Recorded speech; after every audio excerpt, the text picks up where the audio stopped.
लोकसभा चुनाव नजदीक है तो यूपी की सियासत की बात ना हो तो फिर चुनाव अधूरा सा लगता है। जैसा कि हम सभी जानते हैं कि दिल्ली की गद्दी का रास्ता उत्तर प्रदेश से ही साफ होता है और उत्तर प्रदेश की राजनीति का छवि बाहुबलियों की राजनीति से बनकर अक्सर देखी जाती है। ऐसे में जहां मुख्तार अंसारी हो, अतीक अहमद हो या राजा भैया ब्रजेश सिंह या विजय मिश्रा, ये सभी बाहुबली ऐसे नेता हैं जिनकी राजनीतिक छवि उत्तर प्रदेश में कुछ अलग ही मंच पर नजर आती है। जब से उत्तर प्रदेश में भारतीय जनता पार्टी की सरकार बनी है, मुख्यमंत्री की बागडोर योगी आदित्यनाथ के हाथों में आई है, तब से सियासत में बाहुबलियों का खात्मा होने के साथ साथ उनके रौब और रुतबे को मिट्टी में मिलाने का काम लगातार जारी है। आज हम जिस बाहुबली नेता की बात करने जा रहे हैं उनमें से एक नाम है अतीक अहमद का। हम सभी जानते हैं कि अतीक अहमद और उसके भाई अशरफ को गोली मारकर हत्या कर दी गई और उसे मौत के घाट उतार दिया गया था। लेकिन अब बात आती है लोकसभा चुनाव की, तो ऐसे में अतीक अहमद की विरासत का आखिर कौन संभालेगा जिम्मा, सवाल उठता है। इस बीच दोनों बेटों का नाम आता है, एक उमर दूसरा अली। सवाल उठता है कि आखिर इलाहाबाद की पश्चिमी सीट पर अब चुनाव मैदान में कौन उतरेगा। लेकिन इस बीच अतीक के दोनों बेटों उमर और अली की अगर बात की जाए तो अभी हाल फिलहाल वह दोनों जेल में बंद है। आखिर अतीक का वारिस अब कौन बनेगा? अतीक के बड़े बेटे उमर के पास थोड़ा राजनीतिक अनुभव तो है, लेकिन दूसरा बेटा अली राजनीतिक रूप से थोड़ा कच्चा जरूर है, लेकिन वह राजनीति में सक्रिय है और इसके साथ साथ मुसलमानों में एक अच्छा युवा नेता के रूप में उसे मानते भी हैं। अतीक के सभी 5 बच्चों में से उमर पढ़ाई में सबसे अच्छा था। उमर की पढ़ाई के दौरान कभी भी कहीं कोई विवाद में नाम नहीं आता था, न तो उमर अपने पिता के नाम का इस्तेमाल करके लोगों पर रौब झाड़ता था। एक बार उमर के कॉलेज में स्पोर्ट्स कंपटीशन चल रहा था और उस दौरान अली अपने क्लास को रिप्रेजेंट कर रहा था। जब अली की टीम मैच के दौरान हारी तो सामने वाली टीम के खिलाड़ियों की जमकर पिटाई कर दी। उसके बाद मामला पुलिस तक पहुंचा तो स्कूल प्रशासन ने अली और असद के साथ साथ उमर का भी नाम दे दिया। उमर उसके बाद अपने प्रिंसिपल क्लास पर आता है और कहता है कि फादर, मैं इस विवाद में नहीं था, मैं स्कूल में जरूर था, लेकिन विवाद से मेरा कोई नाता नहीं है। उसके बाद पुलिस की इन्वेस्टिगेशन शुरू होती है और उमर का नाम विवाद में नहीं आता है। उमर के जानने वाले लोग भी यह बताते हैं कि उमर ने कभी किसी से कोई ऊंची आवाज में बात नहीं की है, अपने पिता के रुतबे का रौब नहीं दिखाया। उमर को महंगी गाड़ी, महंगी चीजों का शौक जरूर है। उसे महंगी गाड़ियों का शौक इतना है कि वह उन गाड़ियों से ही चलता था। उसके पिता ने उसके सारे शौक पूरे भी किए। उसके काफिले में महंगी महंगी गाड़ियां हवा भरती हुई नजर आती हैं और जब कभी ये दावत में जाते थे तो 4 राइफलधारी उनकी सुरक्षा में जाते थे और लगभग 40 से 50 लोग उस दावत में पहुंच जाते थे। फिलहाल इसके बाद अतीक की एक बात खास थी कि वह अपने बेटों को कभी गाड़ी चलाने नहीं देता था। बेटों के साथ हमेशा ड्राइवर को वह गाड़ी से भेजता था। अपने बच्चों को राजनीतिक शिक्षा देता था, जबकि उसकी पत्नी शाइस्ता पढ़ाई की जिम्मेदारी बच्चों की संभाल रखी थी।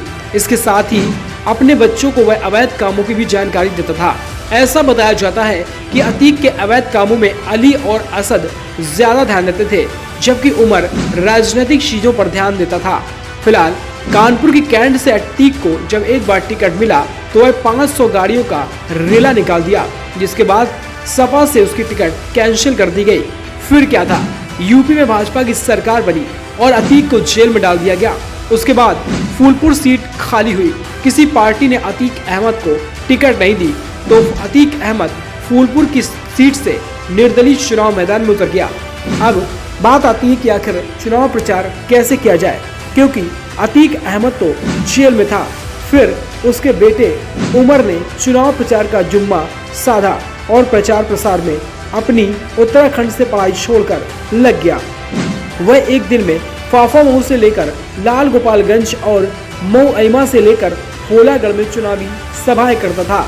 चुनाव प्रचार के दौरान वह कहता था कि आप सभी के सांसद जी को साजिश के तहत जेल में डाला गया है। आप लोग खुद बताएं, क्या हमारे अब्बू ने कभी आपको कोई नुकसान पहुंचाया है? क्या कभी आपकी बातों को नहीं सुना?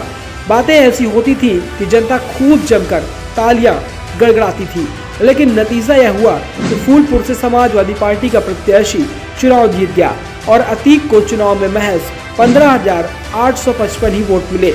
2017 से 2021 आ गया, लेकिन अतीक अभी तक जेल में ही बंद था।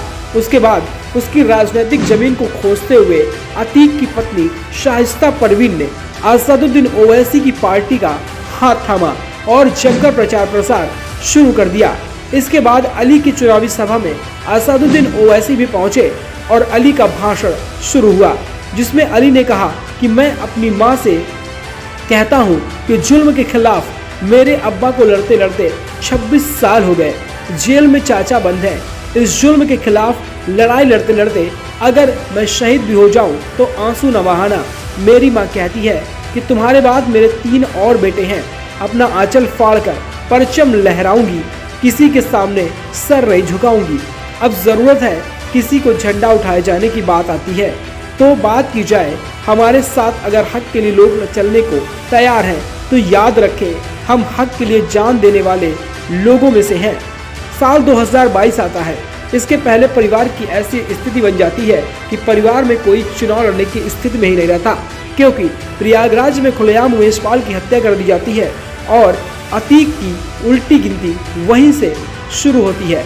लखनऊ से कारोबारी का अपहरण होता है, उसे देवरिया जेल ले जाया जाता है, जहां पर उसे मारा पीटा जाता है और 45 करोड़ की संपत्ति अपने नाम करा ली जाती है। इस मामले में उमर का नाम आता है और वह फरार होता है, जिसके बाद उमर कोर्ट में सरेंडर करता है और जेल चला जाता है और अली अपने ही रिश्तेदारों से 5 करोड़ की रंगदारी के आरोप में जेल में है। फिलहाल अभी दोनों बेटे जेल में हैं, एक लखनऊ तो दूसरा नैनी जेल में बंद है। लेकिन ऐसा माना जाता है कि जब ये बाहर आएंगे तो चुनावी मैदान में जरूर नजर आएंगे। फिलहाल अतीक अहमद का कोई वारिस अभी तो नजर नहीं आ रहा है उसकी सियासत की दुनिया का। Bureau report, UP voice news.